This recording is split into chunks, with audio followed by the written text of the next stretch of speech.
ಆತ್ಮೀಯ ಸಹೃದಯ ಸ್ಪರ್ಧಾರ್ಥಿಗಳೇ, ತಮ್ಮೆಲ್ಲರಿಗೂ ಜ್ಞಾನವಾಣಿ ಮಧು ಯೂಟ್ಯೂಬ್ ಚಾನಲ್ಗೆ ಸ್ವಾಗತ.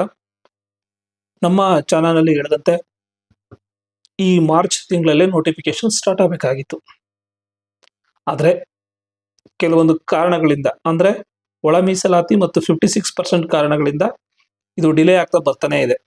ಆದರೆ 50%ಗೆ ಇಳಿಸಿದ ನಂತರವೂ ಕೂಡ ನೇಮಕಾತಿ ಪ್ರಾರಂಭ ಆಗ್ತಾನೆ ಇಲ್ಲ. ಇದಕ್ಕೆ ಕಾರಣ ಏನು ಅಂತ ನೋಡೋದಾದ್ರೆ ಇಂಟರ್ನಲ್ ರಿಸರ್ವೇಶನ್.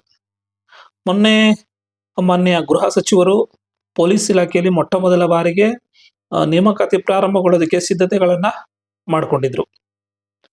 ಆದರೆ ಅದೇ ಮಾನ್ಯ ಗೃಹ ಸಚಿವರು ಒಳ ಮೀಸಲಾತಿಯನ್ನ ಅನ್ವಯಿಸೇ ನಾವು ಈ ಒಂದು ನೇಮಕಾತಿಗಳನ್ನ ಪ್ರಾರಂಭ ಮಾಡ್ತೀವಿ ಅಂತ ಹೇಳಿದ್ರು. ಇದು ಮೊದಲನೇ ಆತಂಕಕಾರಿ ವಿಚಾರ. ಇನ್ನು ಎರಡನೇ ಆತಂಕಕಾರಿ ವಿಚಾರ ಏನು ಅಂದ್ರೆ 12ನೇ ತಾರೀಕಿನಲ್ಲಿ ಕ್ಯಾಬಿನೆಟ್ ಮೀಟಿಂಗ್ ಅನ್ನ ಇಟ್ಟು ಆ ಕ್ಯಾಬಿನೆಟ್ ಮೀಟಿಂಗ್ ನಲ್ಲಿ ಕಂಪ್ಲೀಟ್ ಆಗಿ ಎಲ್ಲಾ ವಿಚಾರಗಳನ್ನ ನಾವು ತೀರ್ಮಾನ ಮಾಡ್ತೀವಿ ಎಂಬ ಮಾಹಿತಿಯನ್ನ ಸರ್ಕಾರ ಹೊರಡಿಸಿತ್ತು. ಆದ್ರೆ ಇದೀಗ ಬಂದಂತಹ ಮಾಹಿತಿ 2-3 ದಿನಗಳಿಂದ ಬಂದಂತಹ ಮಾಹಿತಿ ಏನಂದ್ರೆ ಇದಕ್ಕೋಸ್ಕರ 27ನೇ ತಾರೀಕಿಗೆ ನಾವು ಎಕ್ಸ್ಟೆಂಡ್ ಮಾಡಿದೀವಿ. 27ನೇ ತಾರೀಕಲ್ಲಿ ಈ ಕುರಿತು ಚರ್ಚೆಯನ್ನ ಮಾಡ್ತಿದ್ವಿ. ಯಾಕೆಂದ್ರೆ ಬಜೆಟ್ ಅಧಿವೇಶನ ನಡೀತಾ ಇದೆ. ಆ ಬಜೆಟ್ ಅಧಿವೇಶನದಲ್ಲಿ ಮಾನ್ಯ ಮುಖ್ಯಮಂತ್ರಿಗಳು ಇರಬೇಕಾದ್ರಿಂದ ನಾವು 27ನೇ ತಾರೀಕಿಗೆ ಸಪರೇಟ್ ಆಗಿ ಇಟ್ಕೊಂಡಿದೀವಿ ಎಂಬ ಮಾಹಿತಿ ಈಗ ಹೊರಬಂದಿದೆ. ಇದು ಒಂದು ರೀತಿಯ ಆಘಾತಕಾರಿ ವಿಚಾರ. ಯಾಕೆಂದ್ರೆ 12ನೇ ತಾರೀಕಲ್ಲಿ 27ನೇ ತಾರೀಕಲ್ಲಿ ಸುಮಾರು 25 ದಿನಗಳು 15ರಿಂದ 20 ದಿನಗಳು ನಮಗೆ ಎಕ್ಸ್ಟೆಂಡ್ ಆಗುತ್ತೆ. ಅದ್ರ ಜೊತೆಗೆ ಅದಾದ ನಂತರ ಅದು ಕ್ಯಾಬಿನೆಟ್ ನೋಟು DPR ಹೋಗಿ DPR ಇಂದ ಆದೇಶ ಬರಬೇಕು ಅಂದ್ರೆ ಇನ್ನೂ 1 ವಾರ ಹೋಗುತ್ತೆ. ಇನ್ನು ಆ ಆದೇಶ ಇಲಾಖೆಗಳು ತಲುಪಿ ಇಲಾಖೆಗಳಿಂದ ಮತ್ತೆ ನೇಮಕಾತಿ ಪ್ರಾಧಿಕಾರಗಳಿಗೆ ತಲುಪುವಷ್ಟರೊಳಗಡೆ 1 ತಿಂಗಳು ಆಗುತ್ತೆ. ಅದ್ರೊಳಗಡೆ ಏನಾದ್ರು ರೋಸ್ಟರ್ ಬಿಂದುಗಳು ಈ ತರದ ಸಮಸ್ಯೆಗಳು ಏನಿದೆ, ಈ ಸಮಸ್ಯೆಗಳೆಲ್ಲವೂ ಕೂಡ ಪರಿಹಾರ ಆಗ್ಬೇಕು ಅಂದ್ರೆ 1 ತಿಂಗಳ ಕಾಲಾವಕಾಶಗಳನ್ನ ತೆಗೆದುಕೊಳ್ಳುತ್ತೆ. ಅಂದ್ರೆ ಮಾರ್ಚ್ ಇಲ್ಲ, ಏಪ್ರಿಲ್ ಇಲ್ಲ ಎಂಬ ಪ್ರಶ್ನೆಗಳನ್ನ ವಿದ್ಯಾರ್ಥಿಗಳು ಕೇಳ್ತಾ ಇದ್ದಾರೆ. ಅದು ಯಾಕೆಂದ್ರೆ ಈ ಒಂದು ಟೆಕ್ನಿಕಲ್ ಪ್ರಾಬ್ಲಮ್ ನಾನು ಹೇಳದಂತ ವಿಚಾರ ನೋಡಿದ್ರೆ ಸೇಮ್ ಅಲ್ಲಿ ತನಕನೇ ತಲುಪುವಂತಹ ಸಾಧ್ಯತೆ ಇದೆ.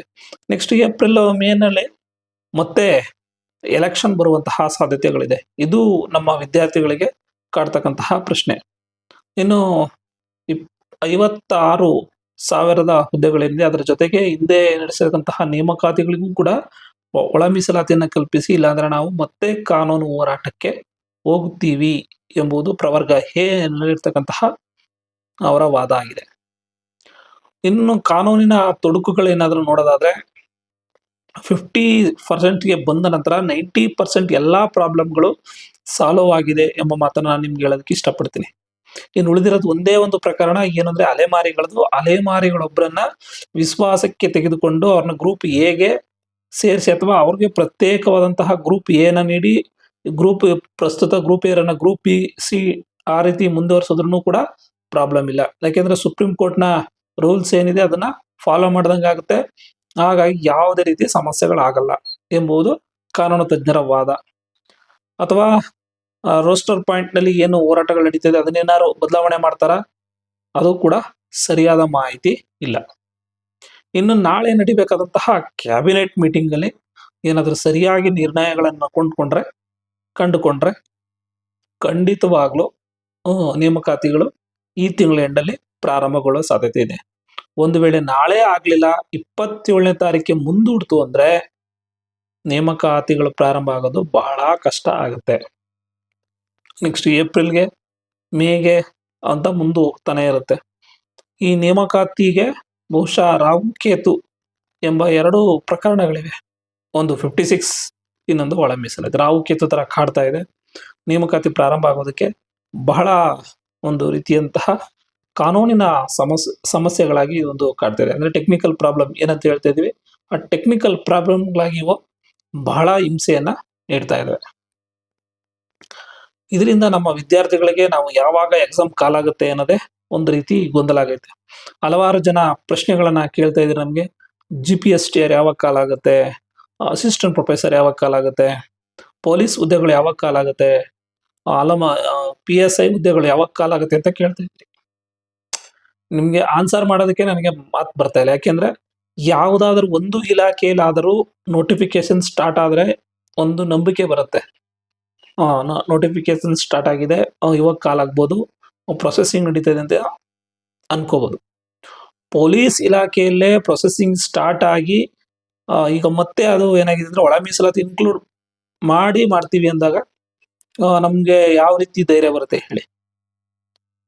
ಅದಂಗೆ ಒಂಥರ ವಾಪಸ್ ಮತ್ತೆ ಎಲ್ಲಿ ಬಂದು ಅಲ್ಲೇ ಬಂದು ನಿಂತ್ಕೊಳ್ಳುವಂತಹ ಪರಿಸ್ಥಿತಿ ನಮ್ಮ ಒಂದು ಈ ನೇಮಕಾತಿ ಬಂದಿದೆ. ಒಟ್ಟಿನಲ್ಲಿ ಹೇಳೋದಂದ್ರೆ ಈ 12ನೇ ತಾರೀಕು ಕಂಪ್ಲೀಟ್ ಕ್ಲಿಯರ್ ಆದ್ರೆ ತುಂಬಾ ಹೆಲ್ಪ್ ಆಗುತ್ತೆ ವಿದ್ಯಾರ್ಥಿಗಳಿಗೆ. 12ನೇ ತಾರೀಕು ಆಗ್ಲಿಲ್ಲ ಅಂದ್ರೆ 27ಕ್ಕೆ ಹೋಗುತ್ತೆ. 27ರಿಂದ ನೆಕ್ಸ್ಟ್ ಅದು 27ಕ್ಕೆ ಸಾಲವಾಗುತ್ತೆ ಅನ್ನೋದು ಕೂಡ ಭರವಸೆ ಇಲ್ಲ. ಸರ್ಕಾರ ಹೇಳಿದ್ರೆ 27 ಖಂಡಿತ ನಾವು ಇದೆಲ್ಲನೂ ಕೂಡ ಬಗೆಹರಿಸ್ತೀವಿ ಅಂತ. ಆದ್ರೆ ಇತ್ತೀಚಿನ ಬೆಳವಣಿಗೆಗಳು ನೋಡಿದ್ರೆ ಪ್ರತಿ ಬಾರಿನೂ ಕೂಡ ಕ್ಯಾಬಿನೆಟ್ ಮೀಟಿಂಗ್ ಆಗುತ್ತೆ, ನೆಕ್ಸ್ಟ್ ಅದು ಮುಂದೆ ಹೋಗುತ್ತೆ, ನೆಕ್ಸ್ಟ್ ಮುಂದೆ ಹೋಗುತ್ತೆ, ನೆಕ್ಸ್ಟ್ ಮುಂದೆ ಹೋಗುತ್ತೆ. ಇನ್ನೊಂದು ಕೋರ್ಟ್ ಅಲ್ಲಿ ಅಫಿಡೇವಿಟ್ ಅನ್ನ ಸಲ್ಲಿಸುವಂತ ವಿಚಾರದಲ್ಲಿ ಸರ್ಕಾರ ಸರಿಯಾದ ರೀತಿಯಲ್ಲಿ ಸಲ್ಲಿಸ್ತಾ ಇಲ್ಲ ಅನ್ನೋದು ಕೆಲವೊಂದು ಗುಂಪಿನ ವಾದ. ಏನು ಅಂದ್ರೆ SC/ST ರಿಸರ್ವೇಶನ್ ಏನಿದೆ ಅದನ್ನ ಹೆಚ್ಚಳ ಮಾಡಿದ್ರೆ ಏನು ಸಮಸ್ಯೆ ಆಗಲ್ಲ. ಯಾಕೆಂದ್ರೆ ಬೇರೆಲ್ಲ ರಾಜ್ಯಗಳಲ್ಲಿ ಯಾವುದೇ ರೀತಿ ಸಮಸ್ಯೆಗಳಾಗಿಲ್ಲ. ಸುಪ್ರೀಂ ಕೋರ್ಟ್ ಪ್ರಶ್ನೆ ಮಾಡಿರ್ತಕ್ಕಂಥದ್ದು OBC ಏನಿದೆ ಅದು ಹೆಚ್ಚಳಿಕೆ ಆದಂತ ಮಾತ್ರ ಪ್ರಶ್ನೆ ಮಾಡಿದೆ. ಇಲ್ಲಿದ್ರೆ ಮಧ್ಯಪ್ರದೇಶದಲ್ಲಿ. ಇನ್ನು ಉಳಿದಂತಹ ರಾಜ್ಯಗಳಲ್ಲಿ ಆ ರೀತಿ ಸಮಸ್ಯೆ ಇಲ್ಲ. ಎಲ್ಲಿ OBC ಜಾಸ್ತಿ ಆಗಿದೆ ಅಲ್ಲೇ ಈ ಒಂದು ಸಮಸ್ಯೆ ಕಾರಣ ಆಗಿದೆ. SC/ST ಮೀಸಲಾತಿನ ಜನಸಂಖ್ಯೆಗೆ ಅನುಗುಣವಾಗಿ ಹೆಚ್ಚಿಗೆ ಮಾಡಿದೀವಿ ಎಂಬ ಅಫಿಡೇವಿಟ್ ಅನ್ನ ಕೋರ್ಟ್ಗೆ ಸಲ್ಲಿಸಬೇಕು ಅನ್ನೋದು ಕೆಲವೊಬ್ಬ ಕಾನೂನುತಜ್ಞರ ವಾದ ಆಗಿದೆ. ಈ ಎಲ್ಲಾ ವಾದಗಳನ್ನ ಸರ್ಕಾರ ಆಲಿಸುತ್ತಾ ಅಥವಾ ಈ ಏನು ಇದಿಲ್ದಾನೆ ಎಲ್ಲಾ ಗೊಂದಲಗಳನ್ನ ಬಗೆಹರಿಸಿ 50%ಗೆ ಮಾಡಿ ಇಂಟರ್ನಲ್ ರಿಸರ್ವೇಶನ್ ಅನ್ನ ಅಳವಡಿಸ್ಕೊಂಡು ಮುಂದುವರಿಯುತ್ತಾ ಏನ್ ಮಾಡುತ್ತೆ ಅನ್ನೋದು ಒಂಥರ ವಿದ್ಯಾರ್ಥಿಗಳಿಗೆ ಗೊಂದಲ ಅಂದ್ರೆ ಗೊಂದಲ. ನೇಮಕಾತಿ ಸ್ಟಾರ್ಟ್ ಆಗುತ್ತೆ, ಇಂಥ ದಿನ ಆಗುತ್ತೆ ಅಂತ ಯಾರು ಕೂಡ ಊಹೆ ಮಾಡಕ್ ಆಗ್ತಾ ಇಲ್ಲ. ಯಾರು ಹೇಳಿದ್ರೆ ಅದು ಒಂದು ರೀತಿ ಫಾಲ್ಸ್ ಆಗುತ್ತೆ, ತಪ್ಪಾಗುತ್ತೆ. ಯಾಕೆಂದ್ರೆ ನಮ್ಮ ಚಾನಲ್ ನಲ್ಲೇ ನಾವೇ ಹೇಳಿದ್ದು ಮಾರ್ಚ್ ತಿಂಗಳಲ್ಲಿ ನೋಟಿಫಿಕೇಶನ್ ಸ್ಟಾರ್ಟ್ ಆಗುತ್ತೆ ಅಂತ. ನಾವೇನ್ ಹೇಳಿದ್ದು ಅದು ಅಧಿಕೃತವಾಗಿ ಸತ್ಯ ಆಗುವಂತಹ ಎಲ್ಲಾ ಸಾಧ್ಯತೆಗಳಿತ್ತು. ಯಾಕೆಂದ್ರೆ ನಾವು ಆ ರೀತಿ ಸರ್ಕಾರದ ನಡೆಗಳು ಮತ್ತೆ ಏನೇನು ಕಾನೂನು ಇದಿದೆ ಇದೆಲ್ಲ ಯಾವ್ಯಾವ ತಿಂಗಳು ಬಗೆಹರಿತಿ ಅನ್ನೋ ಒಂದು ಗೆಸ್ ಅನ್ನ ಕರೆಕ್ಟ್ ಆಗಿ ನಾವು ಗೆಸ್ ಮಾಡಿದ್ದು. ಆದ್ರೆ ದುರದೃಷ್ಟವಶಾತ್ ಏನಾಯ್ತು ಅಂದ್ರೆ ಸರ್ಕಾರ ಮಾರ್ಚ್ ಒಂದು ಹಿಯರಿಂಗ್ ಅಲ್ಲಿ ಪಾಲ್ಗೊಳ್ಳಿಲ್ಲ. ಮತ್ತೆ ಒಂದು ಹಿಯರಿಂಗ್ ಏನಾಗುತ್ತೆ ಅಂದ್ರೆ ಕೋರ್ಟ್ ಮುಂದೆ ಆಗ್ತು. 2 ಹಿಯರಿಂಗ್ ಮುಂದೆ ಹೋಯ್ತು. ಅದರ ಜೊತೆಗೆ ಇಂಟರ್ನಲ್ ರಿಸರ್ವೇಶನ್ ಅನ್ನ ಅಪ್ಲೈ ಮಾಡಿದ್ದನ್ನ ಸರ್ಕಾರ ಏನ್ ಮಾಡುತ್ತಂದ್ರೆ ಇಂಟರ್ನಲ್ ರಿಸರ್ವೇಶನ್ ಅಳವಡಿಸ್ತಾ ಇಲ್ಲ ಎಂಬ ಆದೇಶವನ್ನ ಹೊರಡಿಸ್ತು. ಇಂಟರ್ನಲ್ ರಿಸರ್ವೇಶನ್ ಬಗ್ಗೆ ಮೊನ್ನೆ ಬಂದಂತಹ ಜಿಯೋದಲ್ಲಿ ಇಂಟರ್ನಲ್ ರಿಸರ್ವೇಶನ್ ಇರಲಿಲ್ಲ. ಮತ್ತೆ ಪ್ರವರ್ಗ ಏನೊಂದು ಸಮಸ್ಯೆ. ಈ 3 ಸಮಸ್ಯೆಗಳಿಂದಾಗಿ ಈ ಒಂದು ನೇಮಕಾತಿ ಬಹಳ ಕುಂಠಿತ ಆಗುವಂತಹ ಸಾಧ್ಯತೆ ಇದೆ. ಹಾಗಾಗಿ ಸದ್ಯದಲ್ಲೇ ಏನಾಗುತ್ತೆ ಅನ್ನೋದ್ರ ಬಗ್ಗೆ ಮಾಹಿತಿಯನ್ನ ನೀಡ್ತೀವಿ. ಅಂದ್ರೆ ನಾಳೆ ಕ್ಯಾಬಿನೆಟ್ ಮೀಟಿಂಗ್ ನಲ್ಲಿ ಏನೆಲ್ಲ ಡಿಸ್ಕಷನ್ ಆಗುತ್ತೆ ಅನ್ನೋದನ್ನ ನಿಮ್ಮ ಮುಂದೆ ನಾಡಿದ್ದು ತಿಳಿಸುವಂತಹ ಪ್ರಯತ್ನ ಮಾಡ್ತೀನಿ. ಧನ್ಯವಾದಗಳು. ಅಲ್ಲಿವರೆಗೂ ಈ ತರದ ಅಪ್ಡೇಟ್ಸ್ಗಳಿಗಾಗಿ ನಮ್ಮ ಚಾನಲ್ ಅನ್ನ ಸಬ್ಸ್ಕ್ರೈಬ್ ಮಾಡಿ.